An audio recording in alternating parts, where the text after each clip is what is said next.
Hey friends, I hope y'all are all well today because I'm going to be sharing with y'all a great recipe that is so wonderful for the holidays. You know, I'm going to put the turkey and the ham aside for this particular holiday, and I'm going to share with y'all a recipe that a friend shared with me that I think probably is the best beef tenderloin I have ever put in my mouth. The hardest part is crushing your peppercorns because you want this tenderloin coated in fresh black peppercorns. But in order for the flavors of those peppercorns to come out, you gotta crush them. And the best way to crush them is just put them in a skillet that you can't hurt. And I have a little skillet that I use for melting my butter for my baked potato right here. But you just take that and kind of roll it on your peppercorns and it'll crush them. And I tried the first time I ever made this, y'all. I tried putting it in my food processor, but it didn't work. It just came out to be a lot of powder. So that doesn't work well. You kind of got to just get in there and donate the time to crushing these peppercorns. And after I get these all broken up, we're gonna put it on the stove and we're gonna saute them for about 5 minutes. And that all that we saute them in will be hot as fire. It like takes all the heat out of them, but you have this fabulous flavor of the peppercorns. Hear them crunching? All right, so I've got 6 tablespoons of olive oil, y'all. And I'm just gonna pour that oil over those peppercorns. And like I said, we're gonna saute them on low for about 5 minutes. And while this is getting hot and cooking up, we're gonna prep our tenderloin. And this is a beautiful piece of tenderloin. And if you're like me, you know, you don't wanna throw good money after bad. You wanna make sure that this is gonna be delicious because it's not cheap, my friend. It is not cheap. But it's so perfect for a special holiday with your family or your friends. All right, so in this bowl, I've got a combination of sugar, salt, and baking soda. And the soda is gonna kind of act like glue on your meat because we're gonna coat it with those peppercorns. All right, so you wanna just rub that in your meat real good.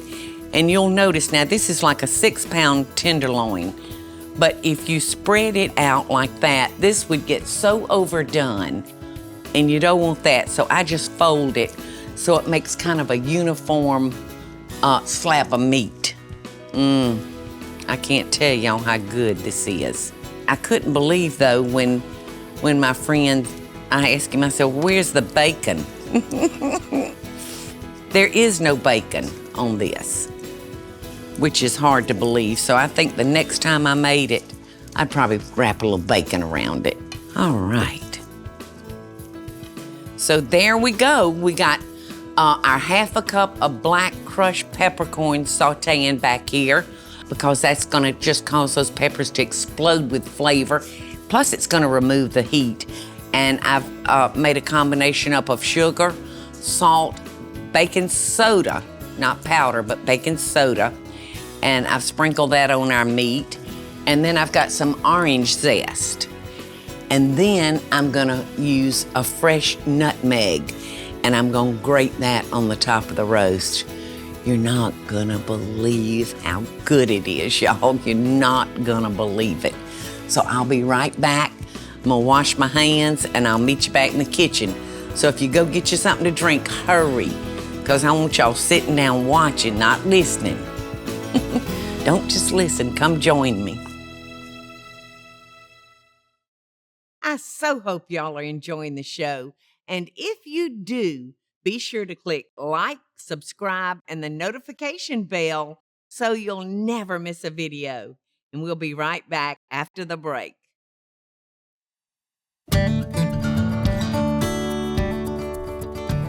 as I promised y'all, I'm sharing a recipe for the most incredible pepper-encrusted beef tenderloin. I like the sound of that because that's exactly what it is. Now, we've had our peppers over here sauteing for, oh gosh, 5 or 8 minutes. I just stuck my finger in that oil, y'all, and that oil is so hot. All right, so I'm gonna give these a little bitty rinse. I'm gonna get every one of those peppercorns out of there. And I'm gonna, like I said, just give this a quick little rinse. And I want y'all to look at my strainer. I found this at a little antique shop 100 years ago. Whoa, listen to those peppers. Oh, it's so hot. I found this little strainer 100 years ago at a little junk antique shop, and I just love it. I just lost a handle on it last week, and I'm so afraid I'm gonna lose this other handle. So I'll just put them in this bowl, and then I'm gonna put some fresh oil on them because we want those peppercorns to stick to that tenderloin. Okay, so there we go.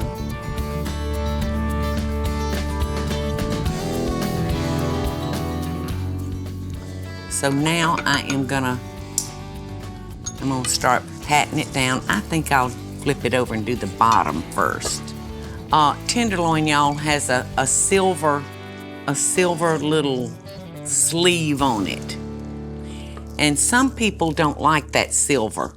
We took the silver off of this one because it can really sometimes be kind of chewy and tough.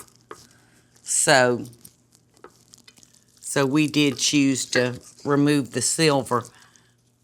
By putting that combination, that baking soda, y'all, it makes the piece of meat like tacky, so the peppercorn will stick to it. See how that peppercorn's not rolling off of our roast. It's staying on. Look at that. It's crazy how that works. I know there's probably some scientific reason, but thank goodness we're not in science class today. We'd be up the creek.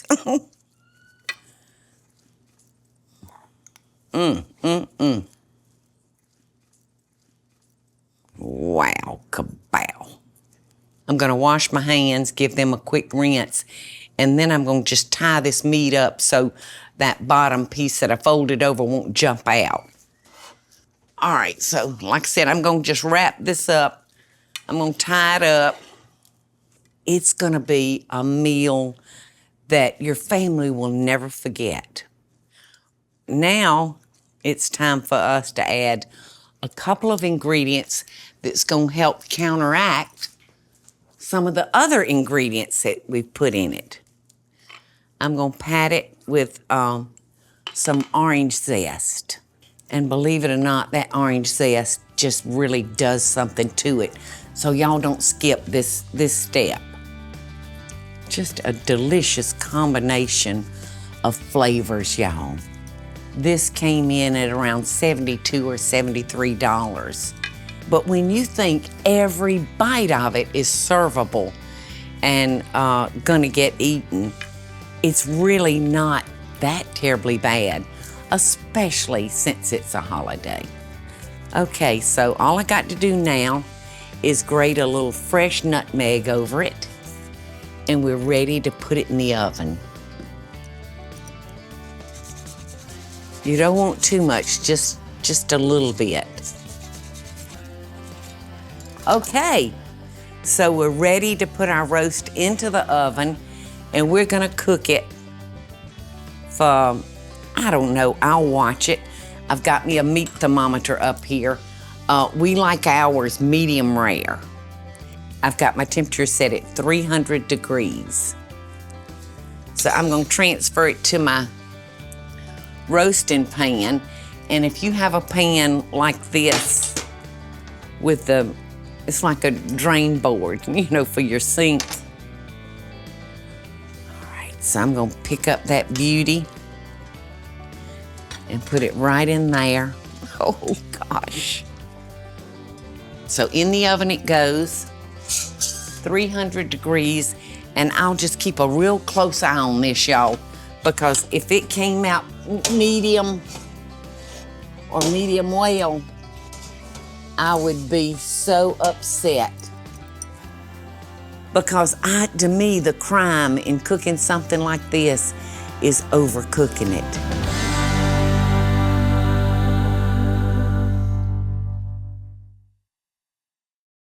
I hope y'all are enjoying the show, and I want to hear from you. Tell me what recipes or videos you'd like to see me make by just leaving a short comment below.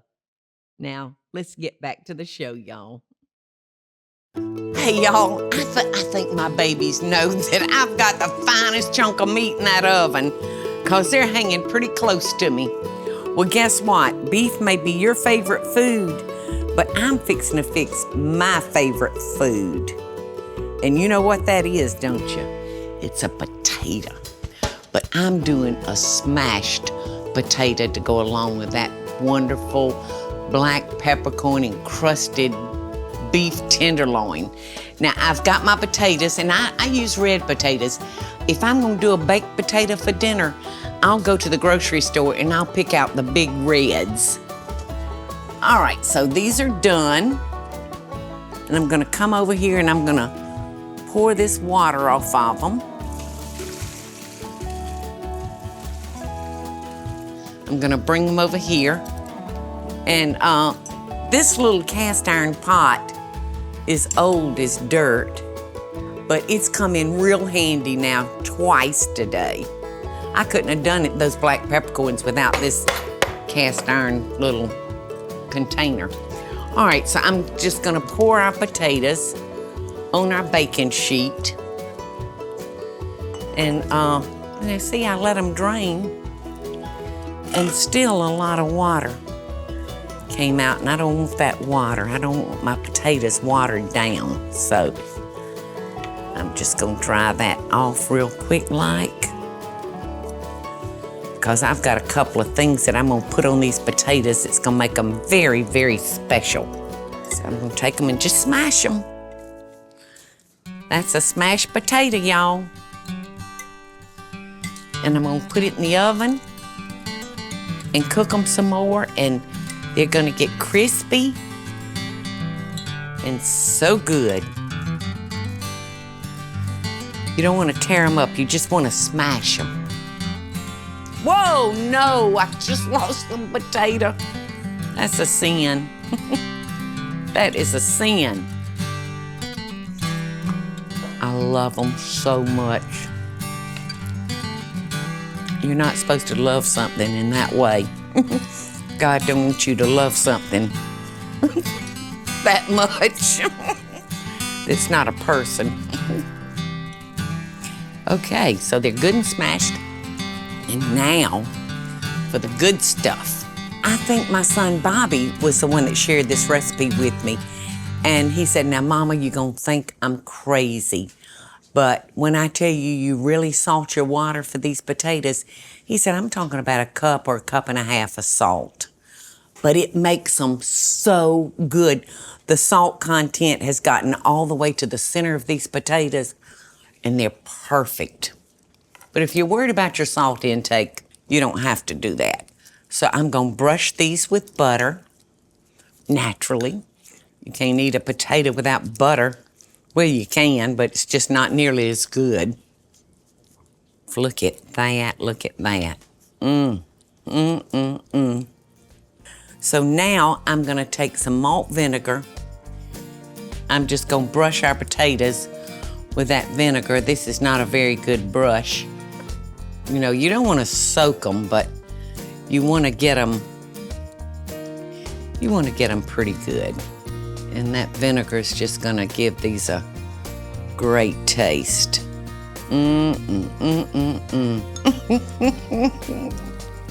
I hear our roaster sizzling, y'all.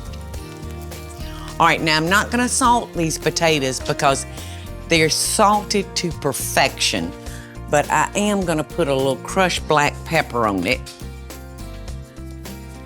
All right, so we're gonna put these in the oven under broil, and we're gonna just broil them until they're kind of crusty and crunchy.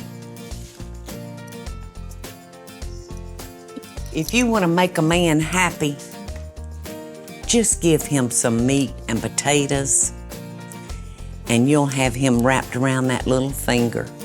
Meet me back here in the kitchen, and I'll prove it to you. I so hope y'all are enjoying the show. And if you do, be sure to click like, subscribe, and the notification bell so you'll never miss a video. And we'll be right back after the break. It's showtime, y'all.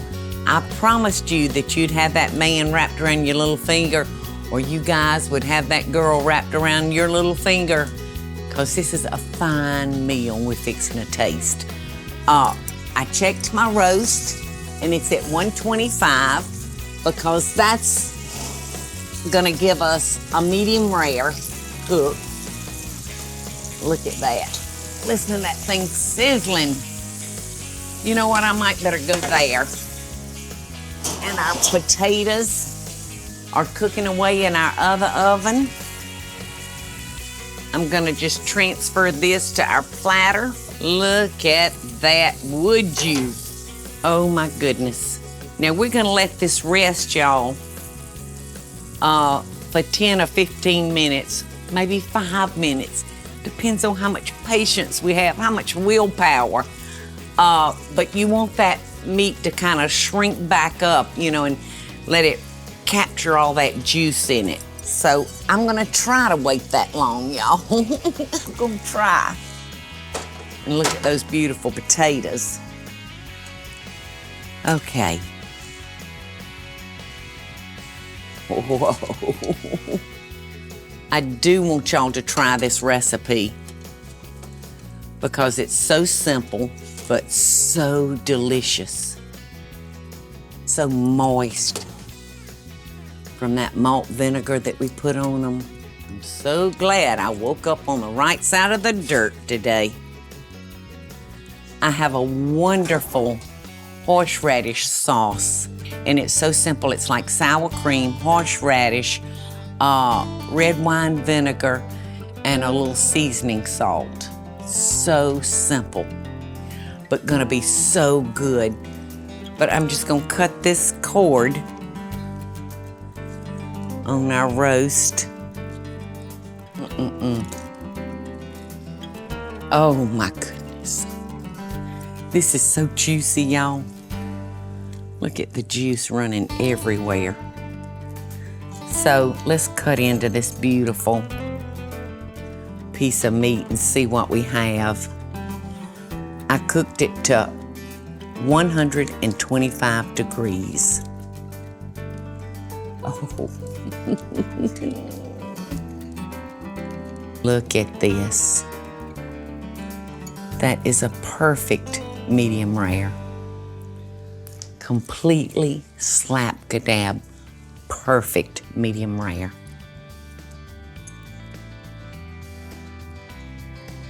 And I broiled my smashed potatoes to get them to a nice crusty topping.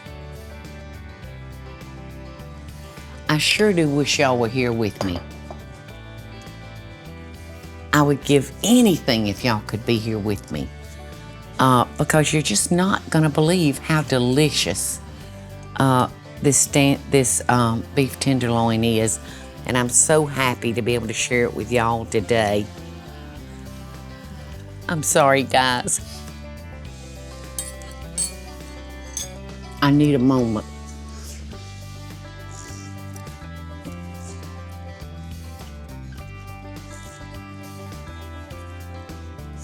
I really don't know which is the best, y'all, the $72 piece of meat or the $2 worth of potatoes. They're so perfect together. This meat is incredible, and you can eat every bite of it except that string I took off.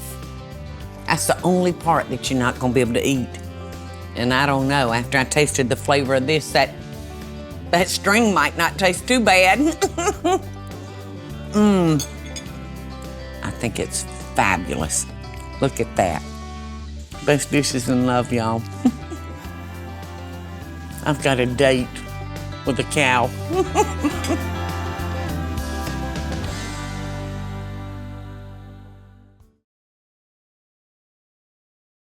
Hey y'all, it's Paula Deen. Now, if you enjoyed this video, be sure to like it and click the subscribe button as well as the notification bell to be alerted when I post a video.